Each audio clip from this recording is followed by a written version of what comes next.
Okay, it's 5 o'clock and we are starting now. Good evening, everyone, and welcome to our AFBE Leadership Talk event. Today, we have a very special guest, but before I get into him, I want to thank you, my co-host, Bumi, who is here with me, and to everyone who's been able to make it this evening, thank you very much. So today we're here to talk about the path to leadership in innovation and technology with none other than Professor Ndubuisi Ekekwe. He is an inventor, an author, and an entrepreneur, and of course, a family man. He holds 2 doctoral degrees and 4 masters. He invented a microcontroller that is used by medical robots for invasive surgeries. He has written several articles in the Harvard Business Review. He's also regarded as the new generation leader for Africa by the African Leadership Network. And to cap it all, he is the lead faculty in Tekedia Institute, which offers various practical entrepreneurship and leadership programs. And I must say this, he has more followers on LinkedIn than I know of anybody as well. So without further ado, good evening, sir, and welcome to this leadership talk show. It is a pleasure to have you. Thank you so much. And what a moment for me to have the opportunity of coming here to have a conversation on leadership. Thank you so much for the invitation. Thank you very much, sir. It's a pleasure. So I think we should just jump right in. I've been waiting in earnest expectation for this talk, and I think many people who are here would agree with me as well. But before we start, sir, tell us a little bit about yourself. Tell us something that people don't know about you, because ultimately, I mean, your profile is out there. It speaks for itself. But tell us something that people don't know about you. Okay, thank you so much. It's always very difficult to talk about yourself, especially for a little boy that grew up in a village. And I'm a village young man, and I'm from southeastern part of Nigeria. I attended schools in the village, secondary and primary schools. Then I studied in Federal University of Technology over in Nigeria. After that, I later worked in the banking sector. Before I moved to the United States, I had a PhD in electrical electronics from the Johns Hopkins University. Then worked in one of the finest semiconductor companies in the world, where we work on designing the accelerometer that we're using the iPhone. Then later on, I moved into the academic cycle. But from Nigeria, I'm an Igbo man. We always like our containers, you know. We like to do business, whether you have a PhD or no PhD. At the end of the day, do you have containers on the high sea? So today, I'm so excited, largely as an entrepreneur, a businessman, and I like it very, very well, because it gives me the opportunity of actually helping young people as they drive that efficiency on the utilization of factors of production to solve market frictions, which we think there are so many of them across the continent. So that's what I can just say about myself. Thank you. It's very interesting that you said something. So would I say that your business acumen is attributed to your background as an Igbo man? Because we do know that the Igbo men are specifically crafted for business in Nigeria. Would you attribute that, or would you just attribute it to your own personal resilience and personality? Not necessarily being an Igbo man or an African. I think that across different ethnic groups in Africa, we are just extremely very talented people. But I would say what is different in the Igbo community is that there are so many parameters people use to measure your success. And you could have 4 professors if there is anything like that. But if you have not done anything in your community, many people will say, oh, after all those books, what have you really done? So that could also shape how people perceive what success stands for. But you could go to some communities, possibly in Ekiti, if you have a PhD, that is considered to be extremely very successful. But in some places in southeastern part of Nigeria, yeah, you've done well for yourself, but what have you done for the community? So, so that pushes people to have tangible, practical impacts in people's lives. And it turns out in Africa today, telling somebody that you wrote a journal article about nuclear physics and publish it in a journal in America, how is that translating into the struggles that individual is having in that community? So the Igbos push you to the extent that if you have not impacted people's lives, you may not even have an opportunity to speak in a village square. In some places in Ohafia and Arochukwu, if you come into the village square, before you could be allowed to address the community, you have to qualify yourself by mentioning the number of people you have helped. Wow. So that means that being a professor is not enough. You need to go back to the village and help to build a hospital. You know, in my village, you know, I built a road. And so that's now when the community knew, oh, he's doing well in America. Forget about the academic work, because for them, it doesn't really mean anything. So I think that is what makes it like it seems that most southeastern part of Nigerian citizens are constantly pursuing that path of entrepreneurial capitalism, where despite the fact they could have done anything, they still want to have money so that they can go and impact people's life. But it doesn't mean they have any special skill set. Everyone has a skill set. It's more of what they have passion, and they will actually want to apply that particular passion into. Wow, that's very interesting. So that means it needs to be almost a people-led passion. If you can't help the people, then it means, you know, you haven't done much. You haven't had any direct impact on the community. Then you wouldn't be more or less regarded as let me put it this way, someone who has achieved a lot in the society. Absolutely. In short, the keys may not even come to greet you when you come back, even though you may have the best car, because you've not really helped people. You've not impacted the life of others. And that is the philosophy behind the Igbo apprenticeship system, what I have called the Umunnama economics. Umunnama means good brethren. So there is this constant tension within yourself that you want your kinsmen to see you as somebody who has actually assisted people. Because if you have not done that, the community does not see anything you've accomplished to mean anything.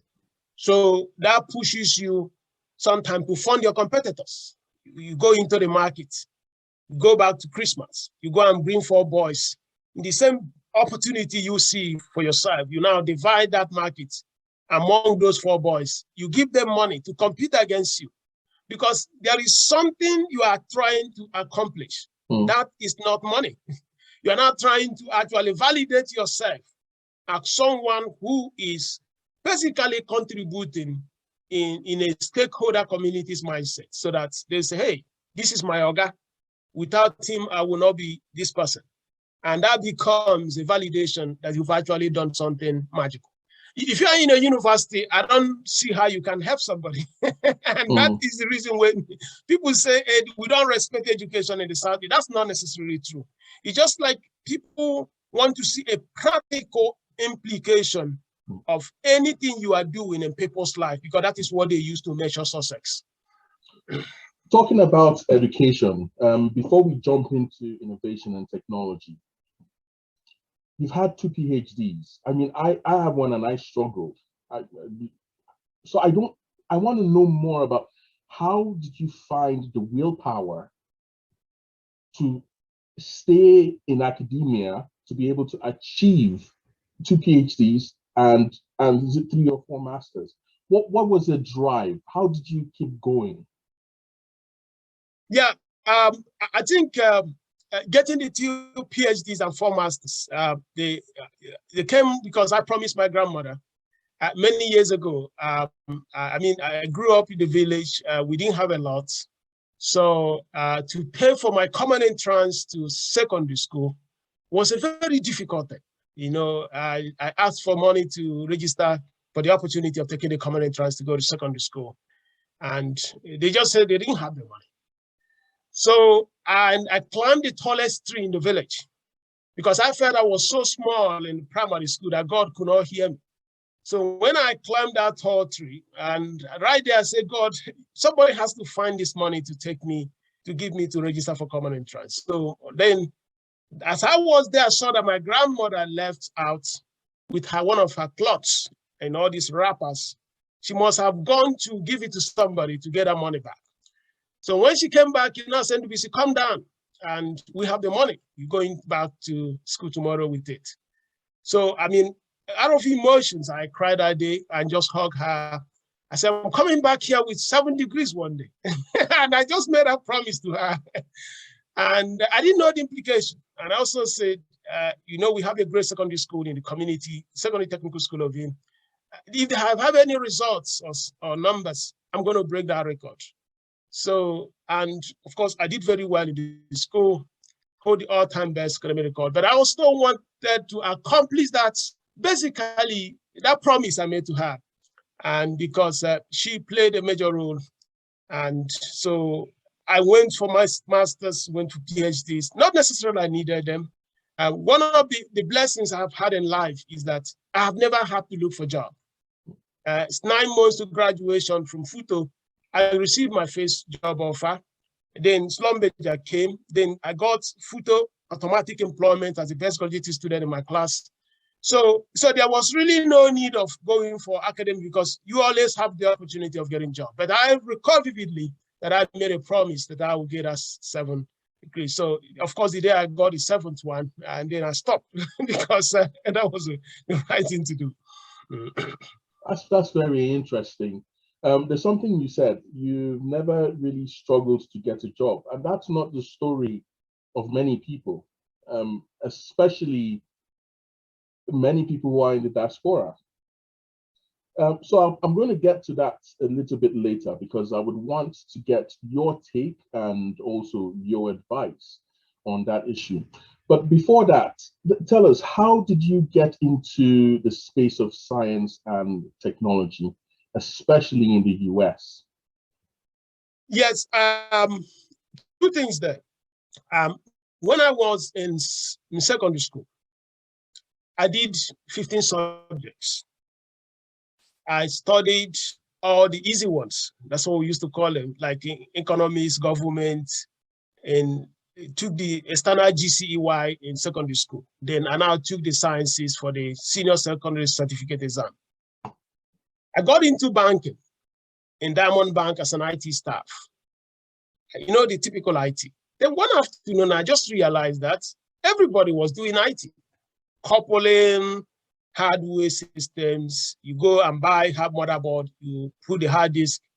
People that didn't even go to university, all of them, they were doing these things. So I felt that in the classification of technology, that IT was becoming increasingly commoditized, that there was going to be that construct where magically one day, even those of us, we felt we are graduates, we know all this computer stuff, that the guys that did not even go to university could just do this thing, and all of a sudden you lose your job.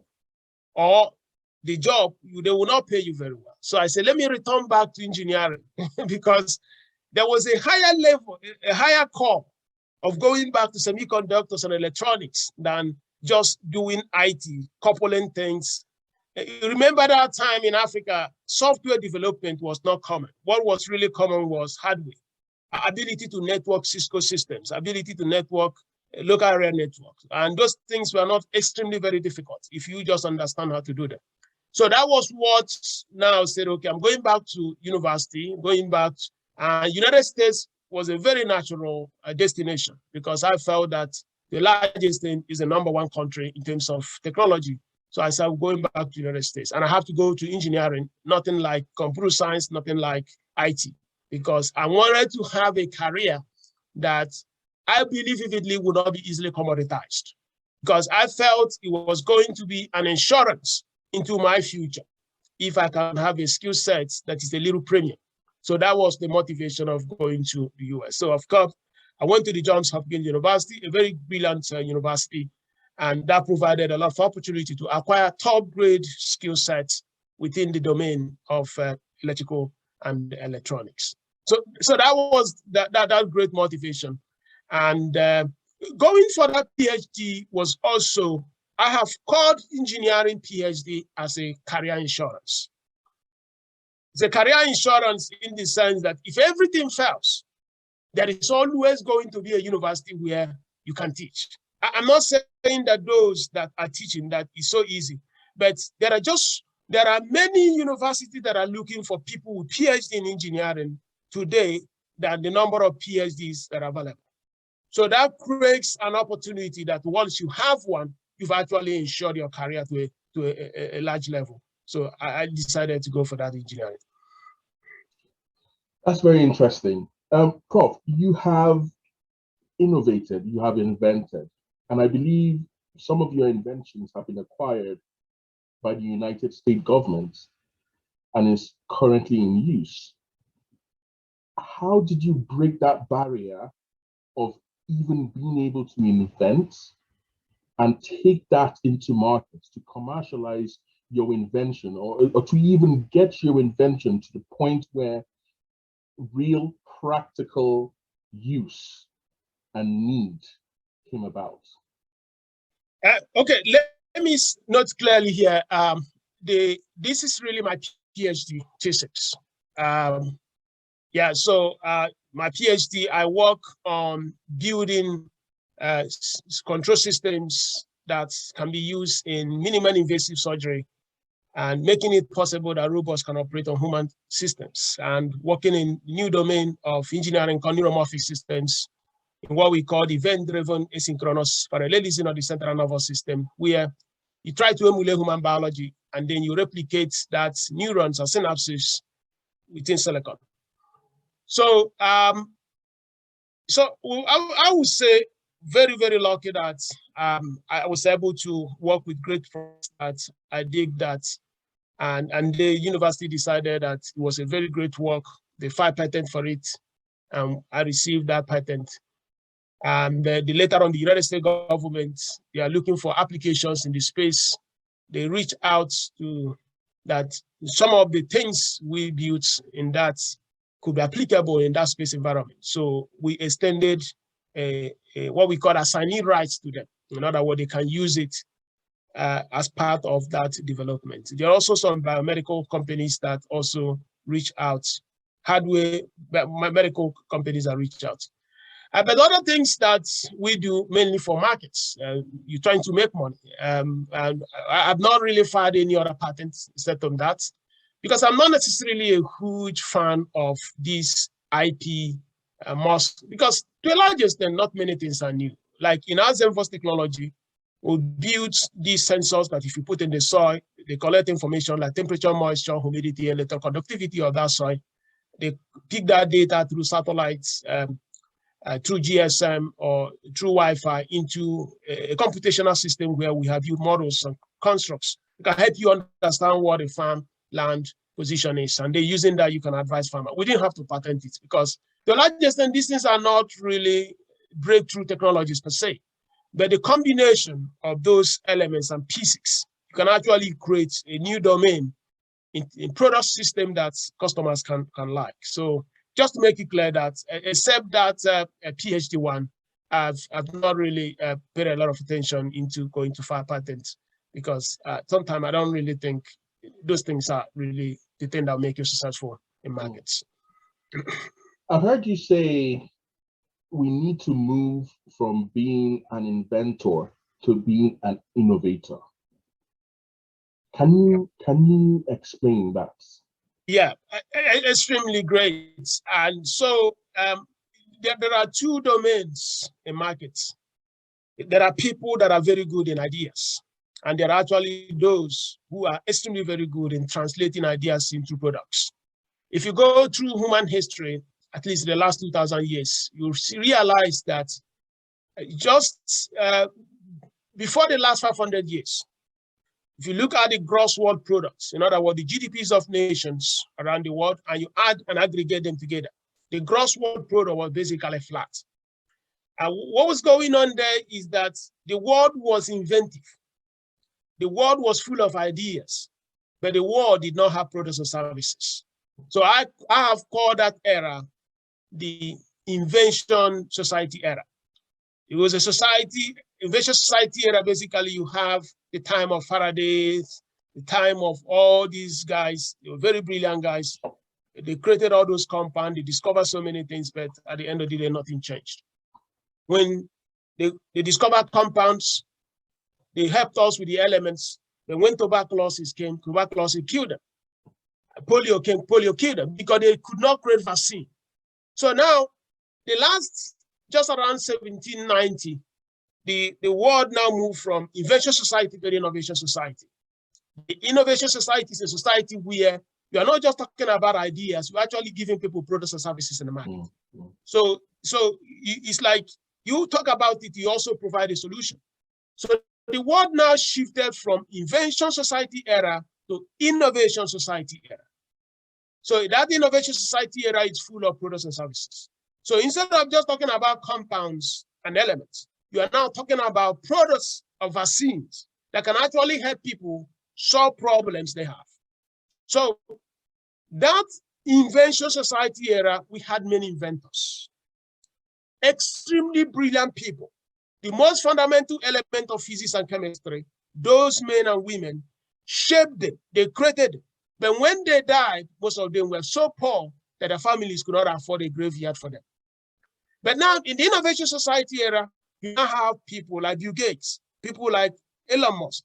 These are now pioneers in markets who now are no more talking about fundamental elements of physics and chemistry, but are now creating products and services that can actually help you to transform communities. So translating it to Africa, if you go to Molue Park right now in Lagos, or you go to beer parlors in Aba, I think there should be many of them in Aba. men are drinking, and they have all the solutions for Nigeria. Water, oh, my friends, setting up water boards, just give me 3 weeks. You go to Kaduna, all this clean water problem, I have an answer for it. You now go to Shobo, who is talking? So we have all the solutions and ideas, but ask them next week, where are the products of all those ideas? Ask them next month, they have none. A society that has that characteristics is called an invention society. They have so many ideas, but they cannot transition those ideas into products and services.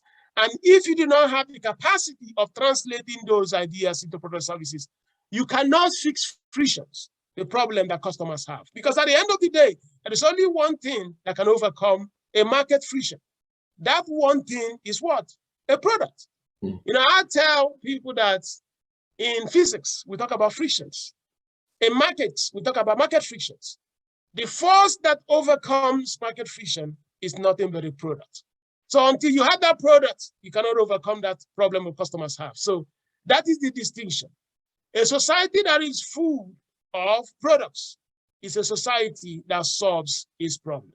A society that is full of just talking, ideologies, business ideas, there is a society that is extremely inventive. Africa is still an inventive society, while places like United States, Western Europe, those domains are innovation societies. They get things done and they fix their problems. I think that felt like a very inspirational talk just now, because we need to start moving from just inventing or just having the ideas. And the truth is, there's quite a lot of ideas out there, but how many products are matched to those ideas is what makes the difference and what creates an opportunity in the market. Now, talking about ideas, there's a lot of people who have done research, either through master's degree or PhD degrees, and most of the work that they have done, whether it's novel, whether it's intelligent, smart, innovative, it just sits on the shelf.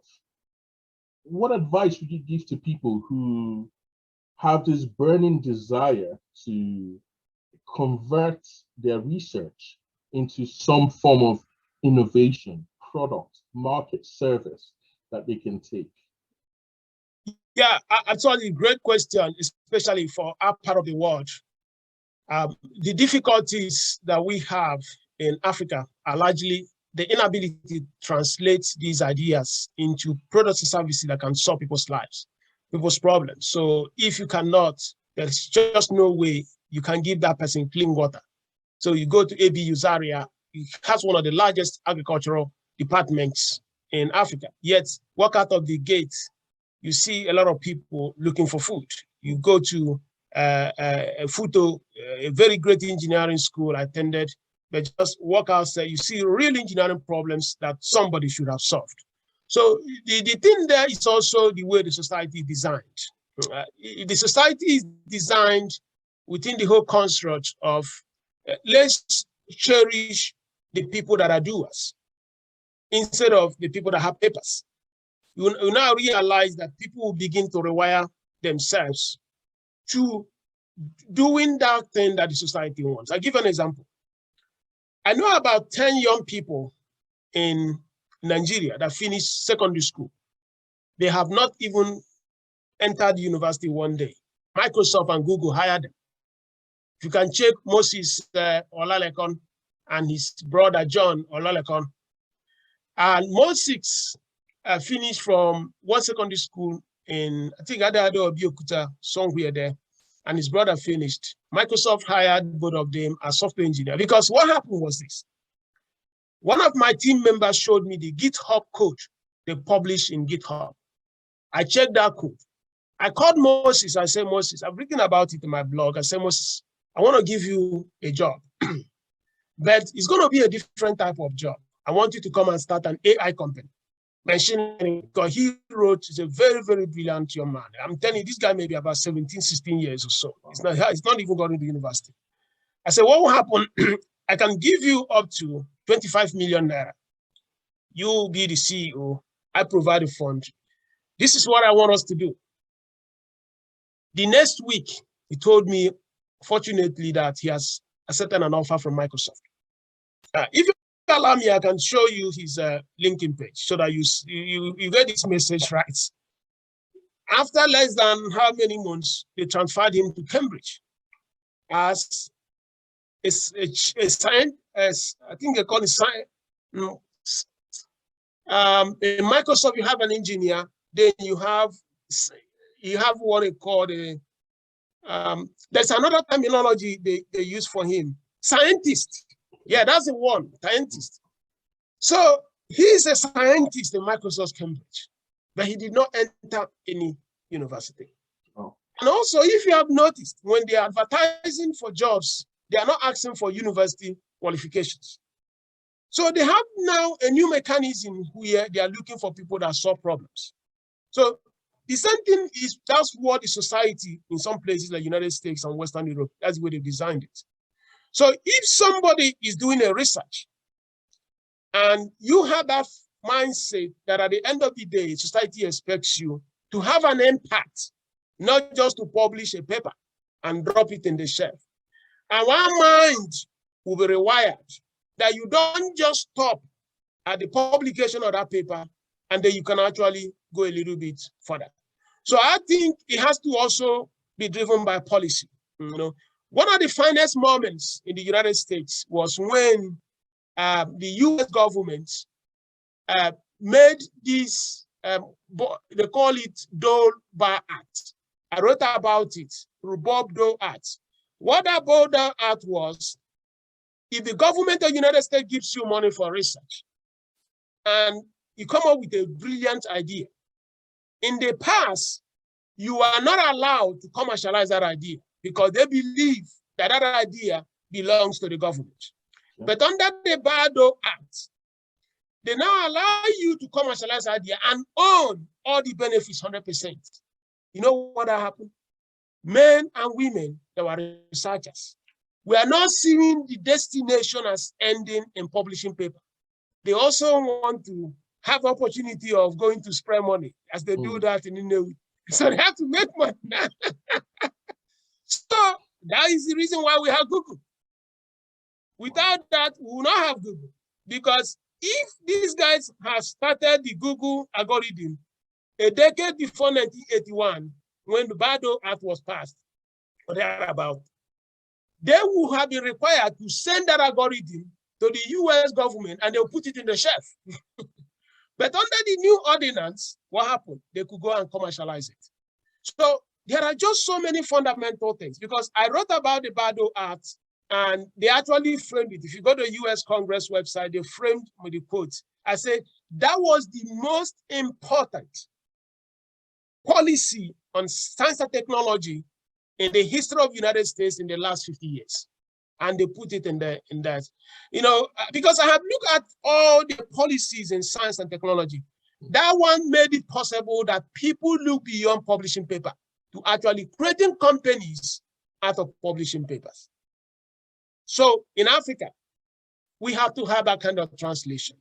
And of course, having that kind of translation will require having a fusion where there are those that are really very good in this fundamental research. I know from professors, they don't want to talk about raising money because they don't even know what to tell an investor. But there are people that are naturally gifted, telling stories how to raise money. So how do they come together? Everyone is respected. Everyone is controls his own domain. We need to do more of that. But that's where the society plays a very significant role. Because today in Africa, or very, very unfortunately, excluding South Africa, the translation of being a professor or being a researcher is largely based on papers. Count how many have you written instead of the impact that you have had in the community. One of the men who supervised my PhD in Johns Hopkins, Professor Jim West, I think he just celebrated his 92nd birthday. He's still teaching. Professor Jim West, Johns Hopkins University.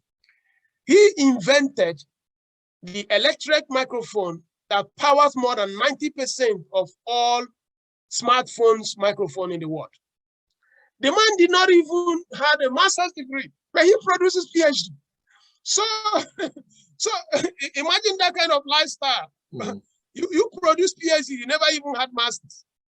So, because he's a legend. The world respects him because without him, we may not have a smartphone. Mm. And in acoustic, he's ranked one of the, I think the top one of the top 3. So that is what requires, instead of I have a PhD and you think that you know everything. That society has to move from there. There's definitely a very fine link between what we see from what you discussed initially with your people from Nigeria wanting to have an impact on the people, and what you have actually seen as progressive research and innovation in the US. But there's something that you mentioned and that is very key, and that is policies that support either entrepreneurship and support innovation and technology. And I think that is something that is lacking in certain parts of the world, well, let me say in Nigeria. But you have been a major player right now in the African space. And over the past year, you set up the Tekedia Institute. In fact, I want you to tell us how, I know the story, but I think it's a good one to hear. How did you start the Tekedia Institute? Thank you so much. And interesting, 2 things there. First one, people ask me questions about business. Every day on LinkedIn, they write me emails, and I keep repeating myself. I say, maybe I will just make a video so that whenever I do that, if another person asks me, I can just point you to that. So that was how I started writing in my blog, Tekedia, and I started making videos. So can you just help me understand this? I say, hey, I made a video of it. Then the second part, which is now, I would say, the entrepreneurial part, which is the Tequila Mini MBA at Takeda Institute. I went to the family for Christmas, 2019, December. And we were coming back. I think 2020, COVID was last year, right? Yes, so 2020. So coming back, I received an email from the Johns Hopkins University. They said that there was this kind of virus that was spreading around the world. That was really in January, because the Johns Hopkins University has more data collection in medical than even the World Health Organization. It's ranked the #1 medical school in the world, I think, in the last 46 years. So there is no part of the world they don't have their sensor. In short, if you go to Abuja, across NMPC, there is one building there, Institute of Human Virology. Mm-hmm. That Institute of Human Virology is managed by Johns Hopkins and University of Maryland. So they can come with different names and shapes. If you go to Accra, they have one there. So they can pick data, even in the Wuhan in China. They also had an Institute of Human Virology right there in Wuhan. But unfortunately, what happened was that they were defunded because of the President Trump and the China trade stuff. Yeah. So they left. Yeah, so they left. But the thing there was they wrote that there was that massive shaking that was coming. So they predicted that the world could actually be shut down for a couple of weeks. I said, wow, right there at the VIP launch in Abuja, I said, maybe if everyone should be bored, maybe they should just come and be listening to my video. Because I imagine if you have to stay for 1 month at home, what would you be doing? You can't go out. So magically, I set up a website, put a payment wall. By the time we landed in US from Abuja, I think hundreds of people have paid. Wow. That's how the Tekedia Mini MBA started. And like that, it turns out to be a really, really big business today. That if you go to our website, you have University of Lagos, you have UI, you have ABU Zaria, and even Nnamdi Azikiwe University just signed a big partnership with us. In short, many foreign universities want to do partnership with us, but I have said no.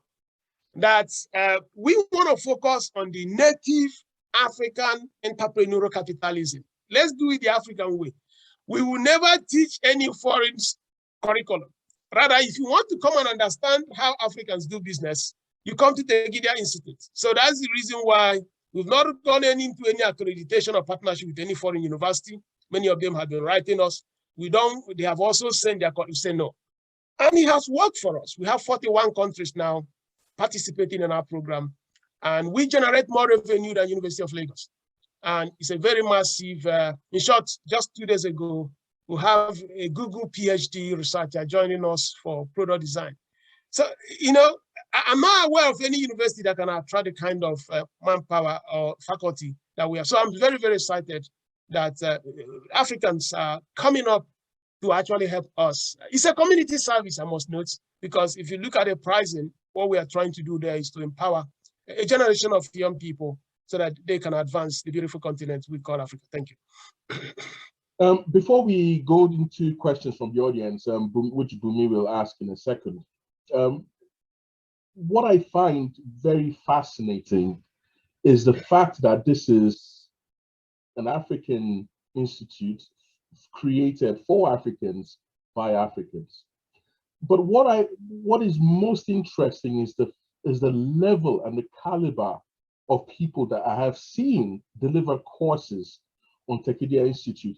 There has been a defocus on people with academic degrees and more focus on people who are practical, who have achieved, who have either had turnovers in their business, who have set up industries, titans of industries, is what I find to be the people who are delivering this course. How did you manage to rally these people together?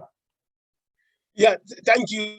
And that is also where you see the generosity of the African people. I mean, recall vividly the day we wrote to a director in Microsoft to help us develop a course on cloud computing. And I mean, we cannot afford to pay these guys because they receive mammon salary. What are you going to pay him? So he said he would like to get in touch with Redmond in California to get approval before he could do that. And for us, of course, we said, what do we need to do? So we did the same thing with guys in Nigerian breweries, the banks, the Access Bank. So I would say 100% of all the professionals we asked for, they have always come to help. And that was going on. We now have university professors actually. Interestingly, for you to teach in Tekedia Institute, you must be running a business, you must be working in a company, and you must be doing something. Just being a professor or a teacher in a university does not qualify. So we have a head of department of economics in a very big university in Nigeria. we don't even know how to tell her that she does not qualify. I'm sorry to use the word, because it's going to make her feel really very bad. So we don't know how to explain to her that you are a very highly respected economist in a very big department in a top university, Nigeria. And she sent me a link in and also repeated it. I don't even know how to tell her that we cannot use her, because we don't want this whole construct of telling theories. We actually want somebody who can say, in my office, we faced this problem last week, we dealt with it this way. And our members, they have this connection when they have those lectures from these practicing professionals. And I think that is what distinction that we want to keep in that program. I'm not saying that we have everything sorted out or everything is perfect, but we just believe vividly that people are already used to these theories. They're actually looking for how to transition from those theories into real practical things that they can actually use to help themselves and get things done. Okay, Gumi. Yes, thank you very much. There's a question from eBay is about Tekedia Capital. And it says, for those who want to be part of it and may not have the bulk threshold capital, do you have smaller chunk investments, or is the Tekedia Capital looking in that direction? So I think, Prof, you might need to just give us an overview of what Tekedia Capital is about, and then look to answer CEB's question. Okay, thank you so much. So Tekedia Capital is actually a sister company to Tekedia Institute. It's also based on this whole philosophy that education should not just be based on the theoretical construct. Let's just come here, talk about ideas. At the end of the day, nothing happens. So we believe vividly that there is this framework that even as you are in a university or in a school and you see game-changing transformational ideas, somebody has to have capital to transition those ideas into products and services. So Tekedia Capital is a syndicate. So what we do here is that in every quarter, we look for about 5, 6, 7 companies. We bring them together, we vet them, and now ask people who are interested to take positions in them. In short, we just in a cycle at the moment, as I'm speaking, we have about 7 companies, and a lot of people say, okay, I put $10,000, 20,000, 150,000. At the end of the day, that money goes to that startup. We funded very great companies. Most of them have gone to Techstars and YC. And I mean, there was a startup that came to us last year, $7.5 million valuation. That startup is worth more than $300 million today. Wow. So we've been able to identify extremely brilliant young innovators, companies, and they continue to advance. So the minimum investment, unfortunately, is $10,000 equivalent. There is a reason why we made things very, very difficult.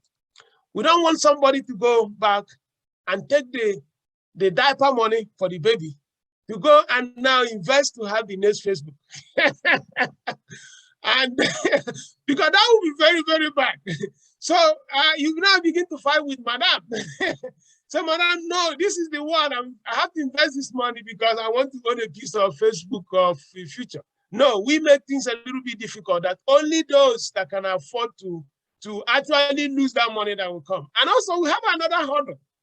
The membership in a year is $1,000 or 430,000 naira. It means that if you can pay that money, we know that you're not going to go to the village and start fighting your grandmother. When you ask her, did you buy bread for me? And you say, oh no, I just paid Tekedia people $1,000. That's why I cannot buy bread. We still want you to buy bread for grandma. So we make this a little high, but there is a reason for that. Because if we had said registration is $20, you now see people that will just go and take their last money for their baby Cerelac and to go and invest in startups. So I hope I answered that question. There's something that I find which is also very interesting. So you are based in Silicon Valley in the US. And one thing I find with leadership is authenticity. Not many people are authentic. I must say you are as authentic and as real as they get. How do you overcome barriers? and challenges, especially being in the US, in a foreign country, or let's say in the diaspora? How have you managed to overcome those barriers? Okay, specifically, I'm in Pittsburgh, actually. It's in Pennsylvania. Okay. And of course, I do travel a lot across the United States. I think I would say here, when it comes to bias or what they call discrimination, if you fly through Atlantic, you left Lagos to come here, and you are expecting that it's going to be the earthly paradise, I would tell you, you have to go and check whether you have malaria. They have to treat. So I have in my mind say that this is not our land. And that means that you need to really work harder to be a little bit more recognized, or you have to work harder than those who can call them the son of the soil or the daughters of the soil. But bias is natural. But if you work a little bit harder, magically, you are going to now overcome and flip some of those challenges to your positive advantage. When I go to Johns Hopkins, we had a driver in one of the shuttles. The man was not happy, an African American, said that, why would they have to go to Africa and get people like you when we are here, we cannot be given the opportunity? And I felt that engaging in that kind of conversation may not be very, very healthy. But the thing there will be, people will feel, okay, why should it be you? But the thing there is, don't be too distracted about that. Rather, try to be better than your yesterday. And if you are better than your yesterday, the tomorrow will make more space for you than even you had today or yesterday. And as that happens, opportunities will start coming up. I started my business with scholarship money I received in Johns. I had about 7 fellowships in the Johns Hopkins, and money was coming in. I used it to start my companies. I hired the first 13 guys in Owerri, Nigeria. And with that, we're able to build a business. And over the time, I now felt that it was time for me to come and spend more time with him. So bias is something that we should expect. But the only way of managing bias is to try to outperform your past so that you just keep improving. Because some of these things, you don't really have control over them. You know, it's not like because you react negatively to it or complain that it's going to magically go away. I never knew I was a Black man until I came to America. I just knew I would just need to be seen. Maybe some people cannot spell my name very well because they always miss the U before the ISI at the end. They call him Ndubuisi. I always quarrel and I say, man, where are you from? You cannot even spell this common simple Igbo name. I will run to my Hausa brother, Yoruba brother. That's it. But now I came to America, I realized I was actually Black because they just made it and threw it to you. But that realization was a shock because street of Lagos, do you ever care to look at your skin? Care about what you feel in a phone? But the first thing in America will throw on you is, let me tell you, man, you're a Black person. And that now opens so many things. But ability to condition your mind is very key. I speak with a lot of immigrants here in the United States. I always tell our brothers and sisters, do not work and design your life for 24 hours to be for work. Rather, focus on maximizing how much you make per hour. If you maximize how much you make per hour, you don't have to be at work at every time. So I said, okay, if you are working in the healthcare sector, like I think that's what they call the CNA, working, helping people, if you just go and get another certification, instead of earning $15 per hour, you could be earning $23 per hour. And if you can move a little bit and become a registered nurse on about 18 months or 2 years of study, you could end up earning $35 per hour. You have just given yourself a very big boost, and you can save more money to have time with your family and children. So don't try to fit all time and hours for work. Rather, improve how much you earn per hour. Whether it's cybersecurity certification, whether it is a carpentry work. So using that philosophy, you deepen your I would say financial well-being. And if you can deepen your financial well-being in the United States, I promise you one thing, the biases will just go. Because what would somebody, I mean, this is a free country. If you don't have to, if you have a stable, very good financial well-being, some of those things, they will just do a distraction. And that is where I want immigrants to pay a lot of attention and to make sure that they are going to secure their future. Thank you. Very, very wise words there. And I think I've taken something myself. To overcome bias, you have to improve yourself, be better than your yesterday. Now, in everything that you've said, you've had this tenacity and acumen to build teams, to bring people together. Before we close, can you tell us more about how do you build a great team? Because that is also another issue that people who are going into entrepreneurship face. Building the right team is always an issue.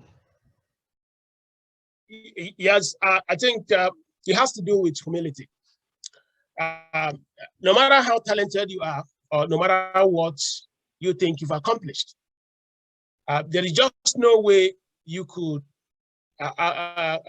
build a very great business or build a very great company or anything without making people to feel that they can also help you. So if you have it all and you make people to feel lost when they're around you, you're going to have a lot of difficulty. And I would say maybe because I grew up in the scripture unit and maybe in secondary school, you know, we used to work in cells to look at, read the Bible and things like that. And one of the things there is, even though you may think you are the best, the mindset is not going to be you are the best, and that means you don't need any help from anybody. Looking at startups, no matter how talented you are, no matter how brilliant you are as a software engineer in Nigeria, and you're looking for a government job, I would tell the startup that your number one job problem is not the technology, rather is a contact for that particular job to be won. So in other words, you have a young lady, let's assume that she knows somebody that you people can meet that can actually help you people pursue that opportunity. But because you're a very good software engineer, that skill set is not the most important thing at that moment. That lady's contact becomes what I call the catalytic element that can actually bring success to that contact. It's like being the best student in mathematics in your secondary school. But when they go to the football pit, there is a captain of the school football team. If you now take that you are the best in maths in class and you take that mindset to the football pit, you are not doing the right thing because the captain owns the field. That is his own mathematics. He is the boss. So you need to give him that respect. Then when he goes back to class during math, he has to give you your respect. So when we have that human humility, that there is just nothing in this world that we can have it all, it makes it easy for us to build a team. Look at Usain Bolt. I think he runs about 9-point-something seconds. If you look at his 100 by 4 relay, 400 by 4 by 100 meters relay, the 4 Jamaicans, if you take the average, they run 100 meters. They actually outperform the numbers that Usain Bolt individually run 100 meters. In other words, I think he runs about 9.35 seconds. But when they run that 4 by 100 meter relay, they remove the best world record of 100 meters by an individual by a couple of seconds. So what that means is that when Usain Bolt runs with other 3 Jamaicans, he outperforms by 100 meters his individual best because of there is a compounding acceleration or leverageable factors that come when humans come together. That sheer energy of team spirit makes it better. So we don't invest in startups. We do not have a great philosophy that that individual can work as a team. We don't really like to work with a leader who thinks that he cannot listen to another person. Because I have realized one thing in life. Being a good businessman, you don't have to be the best student in your class. The richest men in the world are not typically those that were the top students or the best in their class. Look at Dangote, look at Elumelu, look at Jimovia, look at Strife, look at most of them. They were just people that know how to organize factors of production. Factors of production, of course, include human capital. And connecting that human capital means they know how to make people to work as a team. When they now bring those people together, they build the processes, they use the tools, and they create process services. It has nothing to do that you are the best graduate student in your class. That one has another different skill. Maybe it can help you publish more journal papers. But being a good business person requires more than being intelligent. So it is that philosophy that when you look at it and look at data and you see, I have been with meetings with Bill Gates. You see a couple of my pictures in his place. And one of the things Bill Gates makes you feel good. He tries to ask you to educate him. Imagine, this is a man that can buy all the Nobel laureates in the world and put them in one room. And I always say, this man, I think he makes how many millions in per 1 hour or so. and for that means that if you are speaking and engaging him for 10 minutes, you know how, if that what you're telling him doesn't make sense, you know how many hundreds of thousands of dollars he's losing. So, but he's also interested in listening to you. He wants to get your perspective. And then after he has gotten that perspective, look at him tomorrow on CNN. He's discussing COVID. He's discussing energy. He's discussing inequality. There is no topic in the world he cannot comment on because he has that teachable humility that he can build people around him to actually make him better. The same thing with guys like the Virgin Atlantic. What is his name? Richard Branson. The same thing. So these are people, they are the top. And even if you have been with Dangote, actually, if you get to Dangote personally, you'll be speaking more. But the only thing, be ready when he picks his diary to write something. Because there is something you are saying that you don't even know the value. But because he has this antenna, I call it awareness and observation. They have this mindset that they can take something that doesn't mean anything to we common people. They turn it into something. And that is what it takes to build a team. You cannot build a great company, especially, I would say, sustainable, durable companies, if you do not have the sheer humility to understand that there is just no way it's all about intelligence, it's all about humility. And if you build a great team, of course, things. But understand that building a great team does not mean that everyone has to come to work and it's all about Christmas and Salah. There is this kind of illusion that your office is your family. I always say this, your office is not your family. Office is a professional ecosystem where people come together to work in order to produce products and services. Why you guys can bond, because you need that efficiency for you to drive everything you're doing. But that does not mean that it's your family. Your family will not throw you out during recession. Your family will not fire you, even when your wife has just delivered a baby. Your family will not, there's so many things your family will not do to you. But companies do those things to us. So that you have a responsibility to understand that team spirit. You have to do things in a professional way so that you don't have a lot of shock when bad things happen. Prof, we have 1 minute and there's one burning question left. Yes. So as a startup who is in search for funding and wants to get involved with the Tekedia Institute, how can they go about this? Oh, it's very simple. If you go to our website, Tequila Capital, I think if you type Tequila Capital on Google, it will take you to our website. You send us a pitch deck.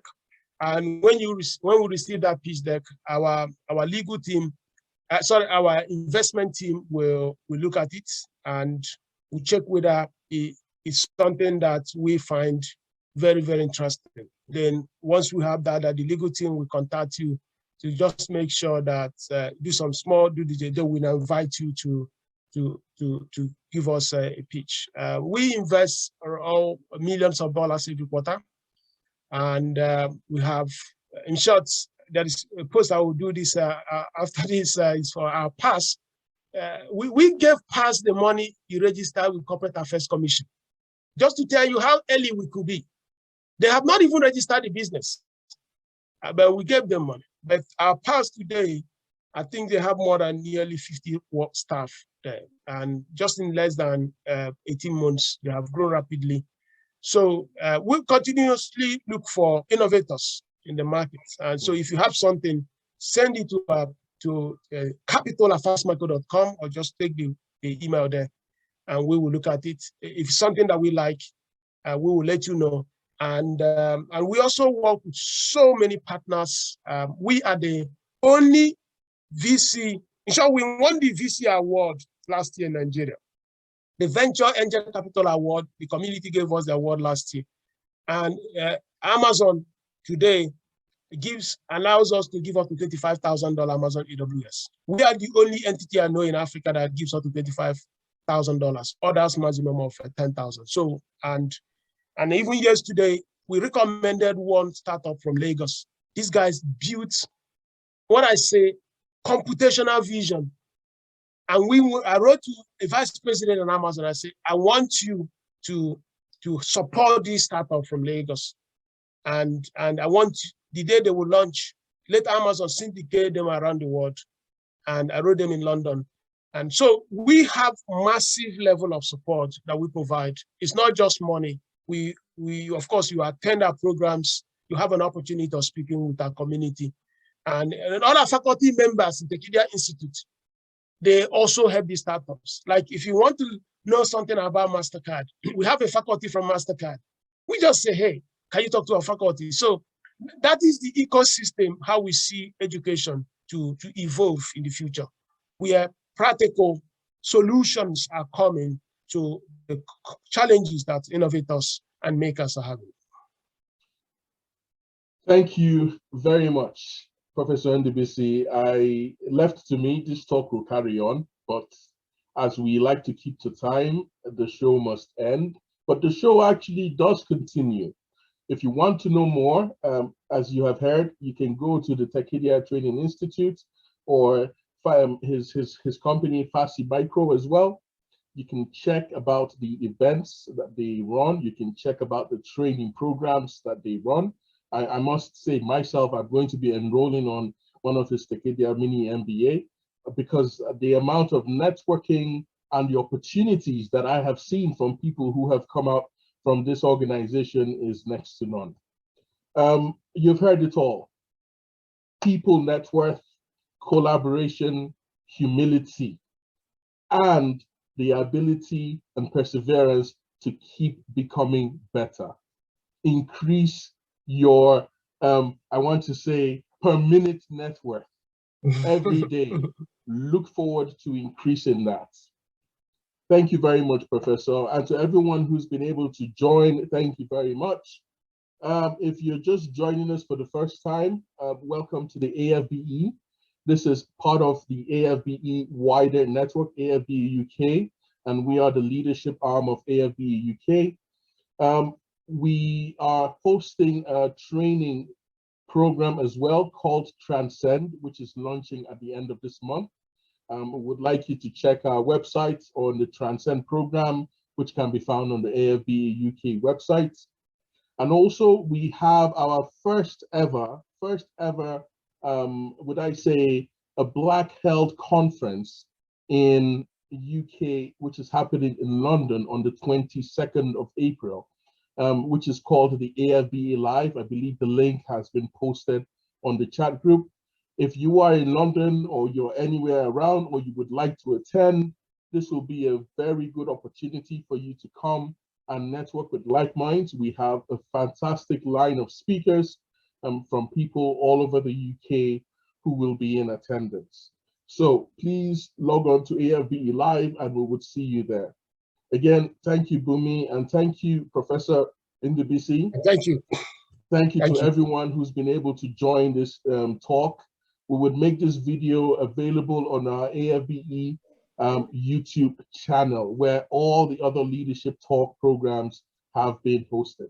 Thank you very much and have a lovely evening. Thank you.